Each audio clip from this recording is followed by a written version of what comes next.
Hai, Assalamualaikum warahmatullahi wabarakatuh. Kita bertemu lagi. Kali ini dengan sedikit panduan mengenai cara untuk membuat the individual portfolio di sini. Sebelum kita bermula, saya mohon maaf atas lapan teknikal pada session Webex pagi tadi. Okey, kembali kepada the individual portfolio di sini. Sebenarnya individual portfolio dalam UED 102 sebenarnya is a compilation of all UED 102 notes and also tasks di sini, di mana kita akan compile dalam bentuk yang ringkas semua topik yang ada di dalam UED 102 di sini. Apakah kepentingan untuk kita membuat portfolio di sini? Secara amnya, untuk penilaian untuk UED 102, 40% adalah untuk video presentation yang insya-Allah sudah pun dihantar pada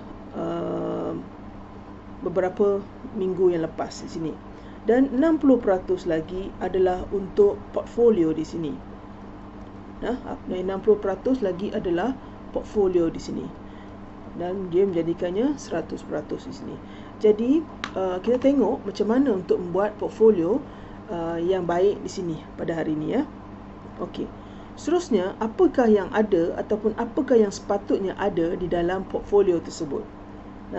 Okey, portfolio tersebut harus mempunyai some brief introduction about yourself di sini. Buatlah sedikit pengenalan ringkas mengenai diri anda. Ianya tidak perlu banyak ya, tidak perlu panjang. Katakanlah nak buat sedikit, jadi kita buatlah some introduction. Kita letaklah kalau gambar dan sedikit brief description mengenai diri anda. Kalau tak mau letak gambar, letak je lah sedikit kenyataan mengenai di mana anda berasal dari mana, nama apa, ambil kos apa, yang mana. Seterusnya, make sure all the required item are available. Pastikan semua item-item yang diperlukan ada dimasukkan ke dalam portfolio tersebut. Dan seterusnya, you need to submit the PDF on the PDF format to your lecturer di sini. Jadi maksudnya tidaklah semestinya ianya dibuat di dalam Word. Boleh juga buat di dalam Word dan convert ke dalam PDF, boleh juga. Boleh juga buat dalam AI tetapi convert dalam PDF, boleh.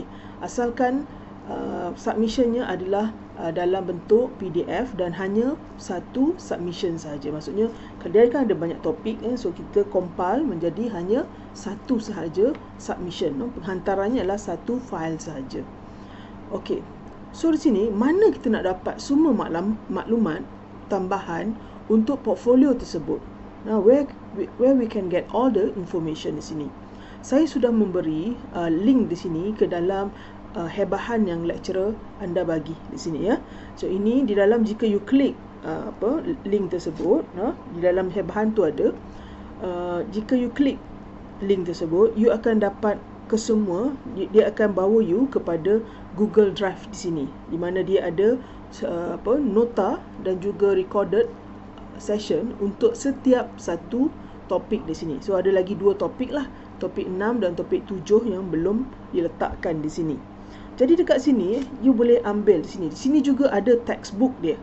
Jadi maksudnya satu Google Drive boleh, dalam kat situ you boleh dapat semua maklumat yang didapati. So contohnya untuk library tour, dalam itu ada juga recorded session untuk library punya session. Dekat situ juga ada gambar-gambar dan seterusnya. Ya, maksudnya you boleh pakai semua maklumat yang ada di dalam Google Drive tersebut. Sebagai tambahan, you juga boleh ambil segala maklumat-maklumat, grafik semua di dalam Google.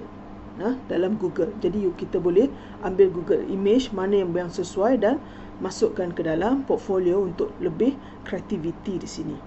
Okey, kita tengok untuk penilaian ataupun rubrik untuk student skills portfolio di sini.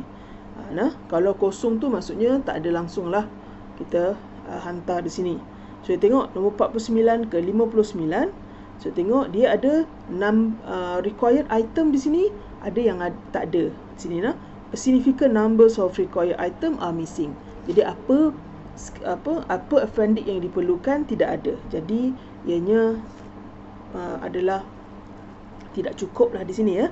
Jadi seterusnya yang 60 ke 75 akan diberi jika item yang dikendaki ni ada, kesemua cukup.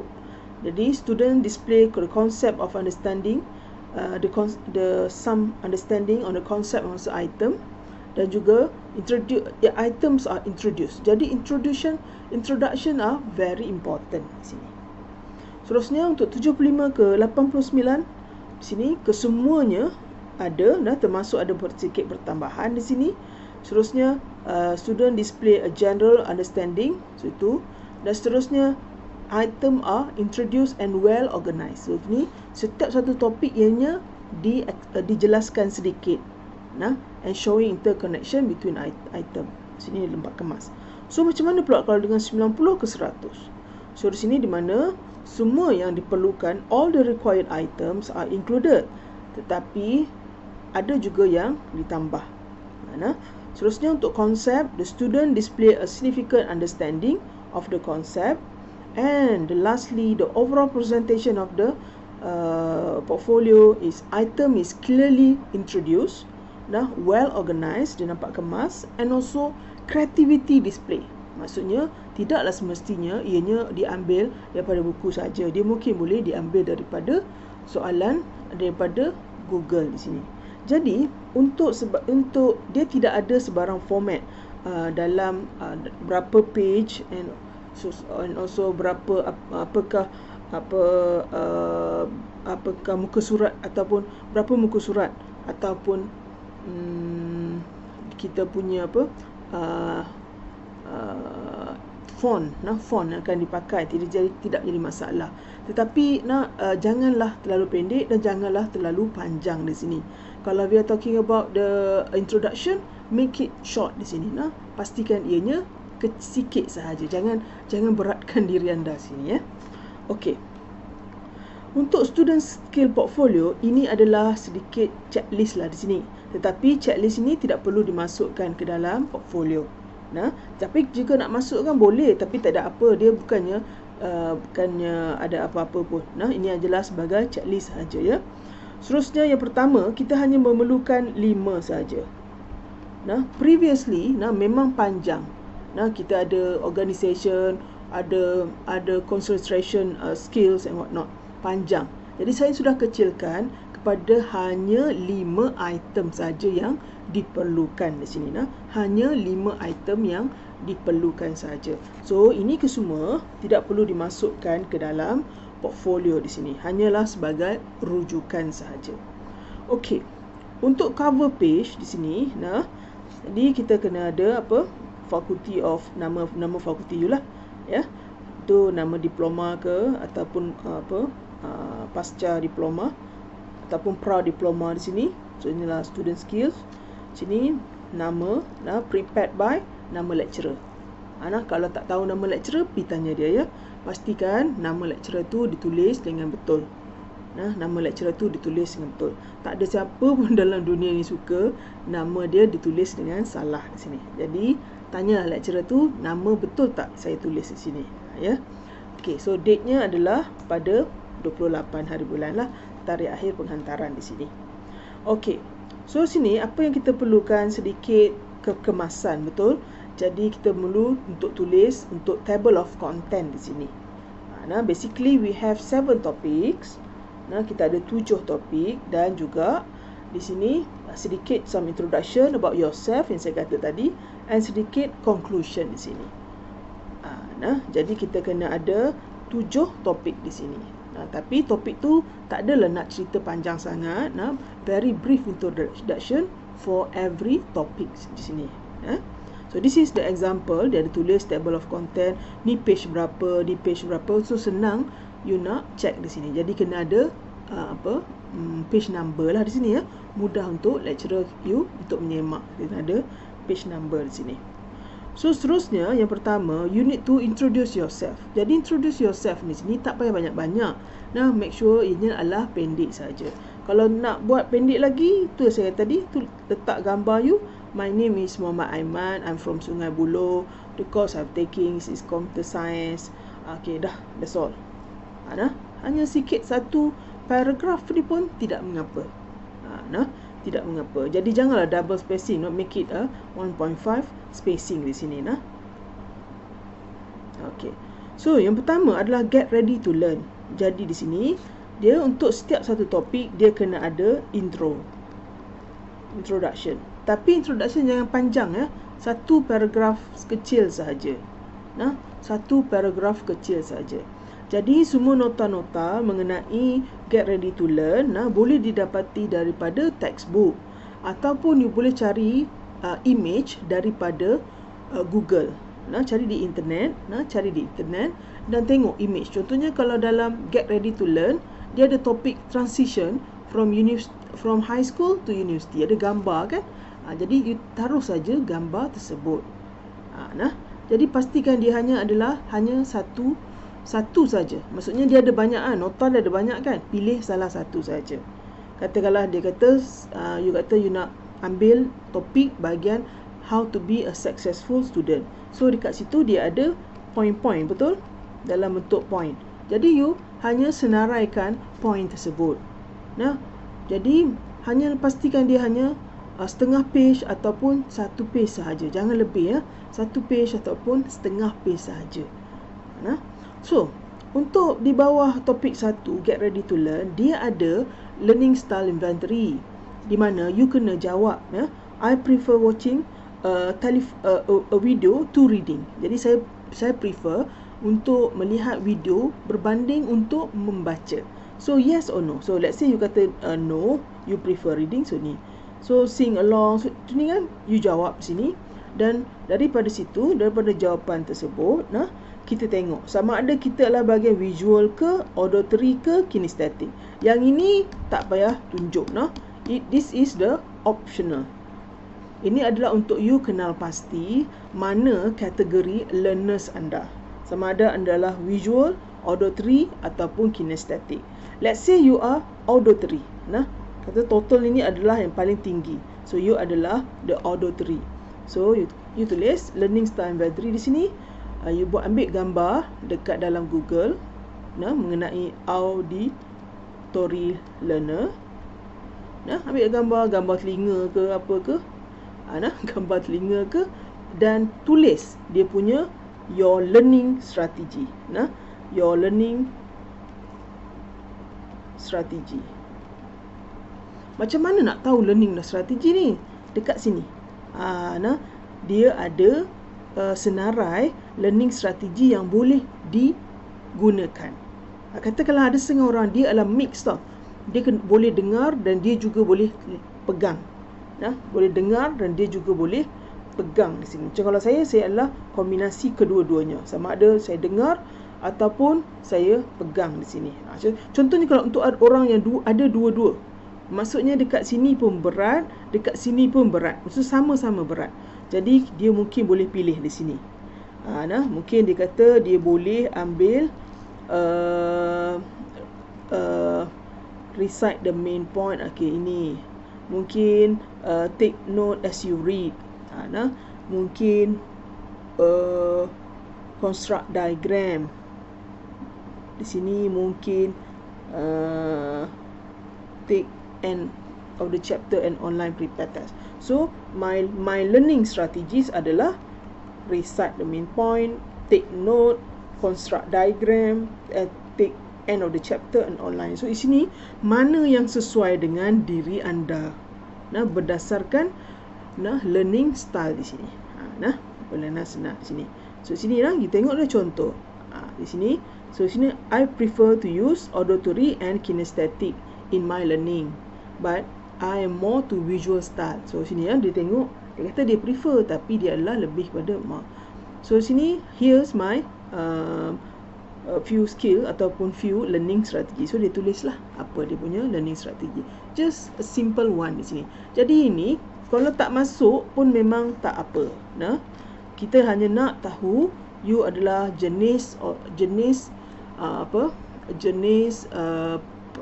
learner yang bagaimana. Adakah anda seorang student yang suka melihat ataupun belajar baik dengan lebih baik jika dapat melihat, ataupun ada setengah orang yang dia kena pegang dulu, baru dia boleh buat di sini. Macam kalau macam ada kos-kos yang macam harus menggunakan kata masuk bengkel, kena pegang semua, ada setengah orang yang lebih belajar lebih baik jika dia buat sendiri, macam tu ya. So itu adalah contoh-contoh di sini. Setiap orang adalah berbeza di antara satu sama lain. So seterusnya you tengok untuk topik tu, dia ada sedikit introduction. Sedikit introduction. Kemudian dimasukkanlah mana-mana nota yang sesuai di sini di dalam topik goal setting. Di dalam topik goal setting di sini. Ya. Seterusnya ada satu lagi yang kita katakan sebagai goal statement, a 5-step approach di sini. Di sini ada course, kita ada banyak course yang kita ambil. Let's say hari ni semester ni ada 5 macam banyak pula 5. Jadi tak payah, kita ambil satu saja. Satu saja course mana yang kita rasa nak masuk dalam portfolio. So contohnya dekat sini maths, course dia adalah contoh math 111. Ni bukan mati dia adalah math 111 di sini. So di sini tentative goal statement, I want at least A. Wah, at least A I want at least B in mathematics. Okay So list of obstacle. Macam mana nak dapatkan A? Macam mana nak dapatkan sekurang-kurangnya B sini? There is a lot of material to read di sini. And I usually put it off sini. Macam tak larat sini. Seterusnya, macam mana ni? Step 3 adalah macam mana cara resources to overcome this obstacle. So obstacle adalah halangan. Macam mana halangan untuk dapatkan B sini? Contohnya kalau untuk kelas maths, apakah halangan-halangan dia? So contohnya difficult to understand. So difficult to understand, mungkin step dia punya list of resources adalah study early. Kita study awal dulu, barulah masuk kelas kita boleh tanya terus pensyarah tersebut. So seterusnya, I have trouble following the lecture and I struggle to take note di sini. So kat sini ini adalah sedikit dia punya kekangan-kekangan di sini. Sini class is so big that I am easily distracted. Kelas tu besar sangat sampai dia rasa mudah terganggu. So sini you tengok, I'll read chapter 4 on concentration early and sit up in front. So sini maksudnya kalau dalam kelas face to face, kelas tu besar, jadi apa yang dia buat, dia baca dulu dan dia duduk depan. So selesailah masalah kelas tu terlalu besar ataupun dia selalu terganggu di sini. So contoh dalam konsep you, mungkin the class is online, so the internet is not that stable. So sini dia punya list of resources mungkin kalau mungkin you boleh subscribe to higher speed internet, ataupun kalau tak boleh, so ask the permission from the lecturer to record the session. Macam tu boleh juga ya, macam tu. So sini seterusnya revise goal statement. Revise goal statement. So revise goal statement tu maksudnya bila you dah tengok senarai kekangan-kekangan di sini, bila you dah tengok senarai halangan dan macam mana cara nak dapat, kita yakin I try to earn a B in biology. Maksudnya saya cubalah untuk dapatkan B. Tadi dia kata sekurang-kurangnya B, sekarang ni nak dapat B dalam, saya nak cuba dapatkan B dalam biology. Seterusnya polish, kita baiki balik, I will achieve a B in biology this semester. Maksudnya dia rasa, dia yakinlah saya akan dapat B di sini untuk biology this semester. Okey, seterusnya kita ada best year. So ini adalah satu benda yang menarik lah. Ini adalah sedikit lah kata orang remembering all this, good all this di sini. So di sini the best year, okey, katakanlah di sini adalah 2020. So best year sebelum tu adalah tahun 19. So kita tengok 2019 apa dua favorite memory kita.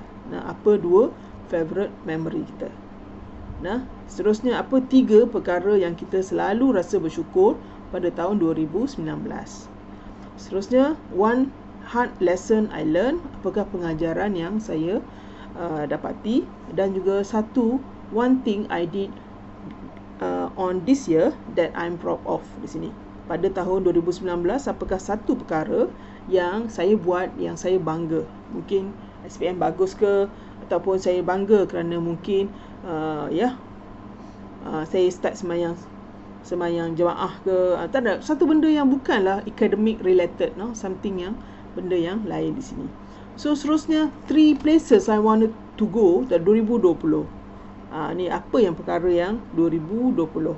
Ataupun you nak buat di sini adalah 2019 lah, takkan nak buat 2021 kan. 2020 pun tak habis lagi kan. Boleh lah kalau ada setengah student nak buat 2020 dengan 2021 pun boleh. Tengoklah kok hang ada banyak memory tahun 2020. Sebab 2020 tu macam tak gerak aja kan. Okey, macam tak gimana aja kan. Macam tu. Kita ambil 2019 lah, ada jugalah panjang sikit lah, ingat. So untuk 2020, 3 places I wanted to go. So mana nak pergi? Agak-agak nak pergi mana? Tak salah jauh sangat, dekat-dekat pun tak apa. Tapi kalau nak pergi jauh pun tulis lah, I wanted to go, saya mau pergi. So 2 ways I can help others. So ada 2 perkara. Apakah 2 cara saya boleh membantu orang lain? Okay, sini lah. One thing I want to get better at. So sini apa yang benda. So katakanlah you minat berlari, I want to better in running di sini. Okay, so mungkin you nak improve you punya pace di sini. Boleh juga lah. 2 things I am looking forward to. 2 perkara yang saya looking forward. Saya tak sabar untuk buat di sini. So 3 things I wanted to try di sini. Ada 3 perkara yang saya nak try di sini. Namun jika ini adalah dalam bentuk grafik, betul, dan bukan semua orang pandai grafik macam saya, Jadi kita buatlah the best ya. Ini adalah dalam UED 102 ni, dia punya portfolio adalah satu benda yang menguji kreativiti. Tapi kalau ada setengah orang tak kreatif, tak apalah. Kita nak buat macam mana? Out with the old 2019. So sini 2 favorite memories. So you senaraikan 1, 2. Senaraikan saja. 3 things I'm grateful at. Senaraikan saja. 3 perkara yang saya sangat bersyukur. Sini mungkin ada kucing, ada mak bapa, ada adik-beradik, bolehlah ya. Ataupun bersyukur untuk SPM result. Bersyukur untuk bersyukur untuk banyak perkara ya. Kita bukan bersyukur untuk kita bersyukur untuk setiap perkara yang berlaku. So apa 3 perkara yang kita most grateful for di sini So one hard lesson I learned. So senaraikan saja. Jika tak boleh nak tak boleh nak tulis ke atas ni, ada setengah dia tak kreatif kan, tak boleh nak tulis ke atas ni. Boleh tak kalau saya ambil ni, saya tulis, lepas tu saya snap? Boleh. Dari snap nanti hang tampai dalam you punya portfolio nanti. Boleh juga. Macam mana lah you nak buat, tak apa, jangan takut. Okay. Seterusnya kita ada topik 3. Topik 3 ialah library and also campus resources. So sini ingatlah, setiap satu mesti ada dia punya introduction. So dalam topik library and campus resources tu, so sini you buatlah sedikit introduction mengenai perpustakaan Sultan Badli Shah di sini. Cantik ya perpustakaan tu. Nanti cubalah bila dah masuk UiTM nanti cuba pergi ke library. Cantik library tu ya. Saya pun suka pergi ke sana. Jadi you pergi tengok, lawat, cuba menggunakan sepenuhnya perkhidmatan yang ada di sini. Buku-bukunya banyak, cuba pinjam untuk menambahkan pengetahuan di sini ya. Okey, so seterusnya jika dah siap sedikit introduction, you tampailah sedikit beberapa gambar macam ni ya. Ini adalah gambar daripada atas. Di sini saya gambar dari atas, gambar dari atas. Okey, dekat sini adalah OPEC service. So ini adalah dia punya aktiviti lah, dia punya campus ataupun dia punya servis di sini. So gambar-gambar semua ada saya masukkan ke dalam Google Drive yang saya masukkan tadi. Link dia memang ada dalam bahan yang lecturer you bagi di sini. So tekanlah kat situ, insya-Allah ada. Okey. Seterusnya, untuk time management, again, kena ada some introduction. Sikit pun tak apa. Satu page saja, satu page pula. Satu paragraf kecil saja. Provide your own introduction about time management. Tu buatlah sedikit introduction mengenai time management. Tapi dekat sini time management tak ada task kan? Jadi tak payah buat task. Ada ya? Ada. So kat sini sedikit introduction untuk topik 4 untuk time management. Dan dekat sini dia ada fixed commitment calendar. Sini ya. So sini hari Isnin pukul 6 pagi, tak bangun tidur lagi, pukul 7, pukul 8, so subuh and breakfast. So sini pun sama, subuh and breakfast. Sampai sini subuh and breakfast. Ada ke orang subuh pukul 7? Tak ada lah. Okey, sinilah pukul 6. Subuh and breakfast. Okey, pukul 9 hari Isnin kelas sampai bina. So sini buatlah. Sini kita tengok berapa jam yang kita study. Sini berapa yang kita study masuk kelas sini. So berapa yang kita perlukan ni jam yang diperlukan untuk study. So kita agak je lah. Kita agak je lah sepatutnya berapa jam kita study. So sebenarnya sehari, let's say sepatutnya you study dalam 5 jam. So 5 kali 7 adalah 35 macam tu. Okey, so seterusnya dia ada lagi satu prioritize task list.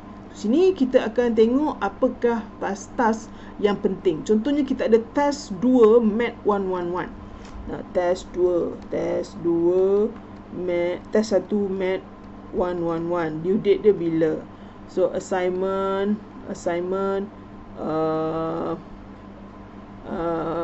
ustaz, assignment agama tu Okey, assignment bell, listening hari bila. So sini medium. So apa medium task sini? Mungkin projek. Projek tu tak kena task sekarang. So projek tu berapa? So low priority task tak semestinya tak semestinya akademik. Low priority task ni adalah pergi bank, pergi pos. So benda-benda yang agak lain lah sikit lain pada akademik. So mana saja. So bukanlah nak suruh you penuhkan. So ambil saja beberapa yang boleh di sini. Ambil 2 atau 3 pun cukup lah. Okey sini tapi nak tahulah bila kita punya due date di sini. So sini nak tengoklah keutamaan di mana ya. So seterusnya memory, learning and improving concentration. So yang ini tak ada sebarang task di sini. Jadi dia buat introduction di sini. Introduction. Dan ini separuh lagi muka dia dalam graf. So tak masalah. Tengok dalam textbook tersebutnya ada tak topik-topik yang you boleh masukkan. Katakanlah di sini dia ambil diagram mengenai human memory ada 3 jenis. So situ dia ambil diagram. Tapi kalau you ambil any daripada internet pun boleh. Contohnya ingat tak saya letak gambar how to eat an elephant. Boleh dekat situ how to eat an elephant bite di sini. So situ boleh juga letak gambar dalam gambar gajah pun boleh sini. So sini memang betul logik lah. Macam mana nak makan gajah tersebut, kena makan sikit-sikit. Okey, seterusnya di sini again on topic 6 taking lectures notes ini sedikit introduction. Oleh kerana dia adalah dalam bentuk note saja, you buatlah dalam bentuk point. Let's say so kalau ada boleh ambil sebarang gambar di dalam internet masukkan. Jika tak ada gambar buat note saja. So note saja. So situ dalam tu adalah dalam bentuk PDF. So you boleh tengok dan boleh paste saja daripada notes ini. Yang pentingnya you faham macam apakah kegunaan untuk kita, kepentingan untuk mengambil lecture note di sini. Tips on lecture note. So senaraikan saja di sini ya. Seterusnya di sini untuk topik 7 dia adalah academic and integrity and performance. So yang nilai ni belum masuk lagi, insya-Allah dia akan masuk pada hari Ahad nanti. So make sure dia lah sikit saja. Kalau dia tak ada task, ambillah dia dalam bentuk 1 page di sini. Kalau dia ada dalam bentuk ada cerita sikit, buat introduction dia kecil. Sikit saja dalam 1 paragraf. Kalau ini buatlah dalam 1 page di sini. Seterusnya, calculate the CGPA and also CGPA. So this is how we calculate the CGPA and how GPA is calculated di sini. So nilai tu nanti akan diberi dalam nota nanti. So sini ya, ini kita kena calculate your own GPA for this semester. Jadi ini kita agaklah di sini. So contoh, saya ada satu contoh di sini. Kalau kita dapat A+, kita dapat 4 scale dia. Dapat A- ialah 3.67. Contohnya di sini lah untuk pelajar CS. So kita tengok dia akan ambil beberapa topik atau beberapa subjek. Tapi lulus gagal tak mau tulis lah. Macam UED tu lulus gagal tak mau tulis. Kalau curriculum lulus gagal tak mau tulis. Kita ambil yang mana yang ada periksa sini. So sini ya, sini. Jadi kat sini, Introduction to Computer and Programming, let's say 3 jam. Jadi saya rasa saya nak dapat A lah. Saya boleh dapat A. Kalau A berapa? A adalah 4. So 4. Jadi 12. 12 tu datang dari mana? 3 darab 4, 12. Jadi yang ini kan ada GPA worksheet ni ada dalam you punya dalam Google Drive nanti. Nanti you ambil ni paste dalam portfolio di sini ya. Terusnya kita ada calculate computer problem solving 3 jam. So kita rasa macam susah nak dapat A, kita rasa nak dapat C kot. So letak, kalau C dapat markah berapa? C 2. So berapa? 6. Ini buat untuk 1 semester je. Kalau ke bawah ni ada juga 2 semester, tapi tak payah, kita buat untuk 1 semester. Jadi dekat sini bila kita total up dekat sini, sum di sini, kita akan dapat ini total, campurkan semua dapat 66, campurkan semua dapat 21 di sini. Jadi jumlahnya adalah 66, total 21. Jadi CGPA-nya adalah 66 bahagi 21 dapat 3.14. CGPA pun sama 3.14 sini. Sebab apa? Hanya ada 1 semester saja. Jadi itu nilai ini kan, ambil dan paste di dalam ni paste di dalam portfolio di sini. So jadi be realistic lah. Kalau rasa macam susah benda tu, tak payahlah. Kalau rasa macam susah, tak payahlah nak tulis dapat A. So you boleh tengok apa benda yang you rasa realistic di sini. Untuk realistic apa dia. So inilah contoh pelajar IM. Dia ada introduction to information skill, introduction to information management, access to information. So ni kesatria ni tak payah tulis lah. Saya ada tulis 2 pula dapat C-, tak payah. Curriculum tak payah, UED tak payah. So ambil mana yang you belajar sahaja sini. So kita nak tahu ataupun kita nak tunjukkan macam mana cara CGPA itu dikira. CGPA itu dikira. Dan sedikit, separuh ataupun satu paragraf untuk this conclusion di sini, untuk conclusion di sini. Jadi itu saja. Okey, jika you ada sebarang pertanyaan, you boleh tanya direct kepada saya, Ida Nurmayah Muhammad Nasir, dalam WhatsApp yang nombor yang ini. Jadi you boleh tanya segala apa yang mana yang you tak tahu ke, you rasa you tak berapa confirm ke, you boleh tanya kepada saya di sini. Boleh tanya kepada saya ataupun tanya kepada pensyarah anda. Jadi kedua-duanya sama saja. Jadi you boleh tanya direct kepada saya melalui nombor WhatsApp di sini. Jangan call lah, sini WhatsApp saja. Saya insya-Allah saya boleh bantu anda. Okey, insya-Allah. Jadi itu saja untuk kali ini untuk portfolio di sini. Sebarang pertanyaan boleh ditanya dan saya harap janganlah buat terlalu panjang. Make sure dia lah pendek saja. Basically dia ada 7 topik. So dalam 10, 12, 13 pages macam itulah, cukup lah. Sini jangan banyak-banyak sangatlah. So make sure dia lah simple sahaja dan juga cukup lah segala maklumat-maklumat yang dia perlukan di sini. Okey, itu saja untuk hari ini. Assalamualaikum warahmatullahi wabarakatuh. Jadi jangan risaulah, kalau nak tanya apa-apa, insya-Allah saya boleh cuba membantu. Okey, hanya WhatsApp saja ya. Okey. Assalamualaikum warahmatullahi wabarakatuh.